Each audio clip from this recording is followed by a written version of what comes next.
ಕರ್ನಾಟಕದ ಮೂಲಕ ಯುವ ಭಾರತವನ್ನು ನಿರ್ಮಾಣ ಮಾಡಬೇಕು. ನಮ್ಮ ಗುರಿ ಇಂದಲ್ಲ, ನಾಳೆ ಅಲ್ಲ, 28ರ ಜೊತೆಗೆ 29 ಕೂಡ ನಮ್ಮ ಗುರಿ. ಈ ರಾಜ್ಯದ ಕಾಂಗ್ರೆಸ್ಸಿಗರ ಗುರಿ ಅನ್ನೋದನ್ನು ಕೂಡ ನಾವೆಲ್ಲ ಇಟ್ಕೊಳ್ಬೇಕಾಗುತ್ತೆ. ಕಾಂಗ್ರೆಸ್ ಮುಕ್ತ ಮಾಡ್ತೇವೆ ಅಂತ ಹೇಳಿ ಪ್ರಯತ್ನವನ್ನು ಮಾಡ್ತೇವೆ. ಈ ದೇಶದಲ್ಲಿ ಕಾಂಗ್ರೆಸ್ ಶಕ್ತಿ, ಕಾಂಗ್ರೆಸ್ ಇತಿಹಾಸ, ಈ ದೇಶದ ಇತಿಹಾಸ. ಯಾರು ಕೂಡ ಈ ಕಾಂಗ್ರೆಸ್ ಅನ್ನು ತಗಲಾಕಕ್ಕೆ ಸಾಧ್ಯ ಇಲ್ಲ. ಈ ಕಾಂಗ್ರೆಸ್ ರಾಜ್ಯದ ದಕ್ಷಿಣ ಭಾರತದಲ್ಲಿ ತಮಿಳುನಾಡಲ್ಲಾಯ್ತಾ, ಕೇರಳಲ್ಲಾಯ್ತಾ, ಆಂಧ್ರಲ್ಲಾಯ್ತಾ, ತೆಲಂಗಾಣನಾಯ್ತಾ, ಈ ಕೆಳಗಡೆಯಿಂದ ದೀಪ ಉಳಿತದೆ. ದೀಪ ಉಳಿದು ದೀಪ ಪ್ರಜ್ವಲವಾಗಿ ಬೆಳೀತದೆ. ಹಂಗೆ ಇಡೀ ಭಾರತ ಉದ್ದಕ್ಕೂ ಕೂಡ ಇದಕ್ಕೆ ದೊಡ್ಡ ಶಕ್ತಿಯನ್ನ ತುಂಬುತ್ತದೆ.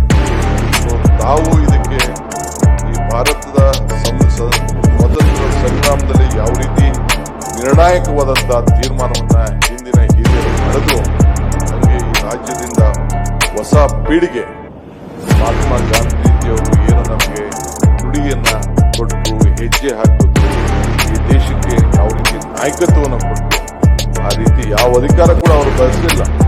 ಸಂಗೆ ಇವತ್ತು ಈ ದಿನ ಕೂಡ ಬಹಳ ಭಾರತೀಯರಿಗೆ, ಪ್ರತಿಯೊಬ್ಬರು ಕೂಡ ರಾಷ್ಟ್ರಭಕ್ತಿ ಮತ್ತು ಜವಾಬ್ದಾರಿಯನ್ನ ನೆನಪು ಪವಿತ್ರವಾದಂತಹ ದಿನ ಅಂತೇಳಿ ನಾನು ತಮ್ಮ ಹೇಳ್ತಿದ್ದೇನೆ. ಈ ಪಕ್ಷ ವ್ಯಕ್ತಿಗಲ್ಲ, ಯಾವತ್ತೂ ಕೂಡ ನಾನು ಈಗ ಅನೇಕ ಸಂದರ್ಭದಲ್ಲಿ ಹೇಳಿದ್ದೇನೆ, ವ್ಯಕ್ತಿ ಪೂಜೆ ಮಾಡಕ್ ಹೋಗ್ಬೇಡಿ, ಪಕ್ಷದ ಪೂಜೆ ಮಾಡಿ. ವ್ಯಕ್ತಿ ಮೇಲೆ ಮಾಡೋದಲ್ಲ. ಡಿ.ಕೆ. ಶಿವಕುಮಾರ್ ಇರ್ತಾನೋ, ಸಿದ್ದರಾಮಯ್ಯ ಇರ್ತಾರೋ, ಹರಿಪ್ರಸಾದ್ ಇರ್ತಾರೋ, ರಾಮಲಿಂಗ ರೆಡ್ಡಿ ಮುಖ್ಯ ಅಲ್ಲ. ಈ ರಾಷ್ಟ್ರ ಧ್ವಜ ಯಾರ ಮೇಲೂ ಕೂಡ ಇಟ್ಕೊಳ್ಳಿಕ್ಕೆ ಸಾಧ್ಯ ಇಲ್ಲ. ಇದು ಕೂಡ ತಾವು ಭಕ್ತರಿಗಿರಲಿ ಅಂತ ಹೇಳಿ ಮುಂದೆ ಜೊತೆಗೆ ನಾನು ಪ್ರತಿಯೊಂದು ಪಂಚಾಯತಿಗೆ ಹೇಳಿ ಪ್ರತಿಯೊಂದು ಪಂಚಾಯತಿಗೂ ಕೂಡ ನಾನು ಅಧ್ಯಕ್ಷರಾದ 15 ಜನ ನಾವು ಈ ಗ್ಯಾರಂಟಿ ಸಮಿತಿ ಸದಸ್ಯರನ್ನು ನಾವು ಮಾಡಿದ್ದು. ಈಗ ತಾಲೂಕು ಮಟ್ಟದಲ್ಲಿ, ಜಿಲ್ಲಾ ಮಟ್ಟದಲ್ಲಿ ಮಾಡಿದ್ದು. ಈಗ ಪ್ರತಿಯೊಂದು ಪಂಚಾಯತಿಲೂ ಕೂಡ 6 ಜನ ಗ್ಯಾರಂಟಿ ಸಮಿತಿ ಸದಸ್ಯರಾಗಿ ಮಾಡಿ ಈಗ ಹೊಸದಾಗಿ ಯಾವ ರೀತಿ ರೂಪ ಕೊಡಬೇಕು ಅಂತೇಳಿ ಪ್ರತಿ ಪಂಚಾಯತಿ ಕೂಡ 6 ಜನ ಅಂದ್ರೆ ಒಂದು 40 ಪಂಚಾಯತಿ ಅಂದ್ರೆ ಸುಮಾರು 250-260 ಜನ ಕಾರ್ಯಕರ್ತರಿಗೆ ಗುರುಸುವಂತ ಸರ್ಕಾರದ ಗ್ಯಾರಂಟಿ ಏನಿದೆ.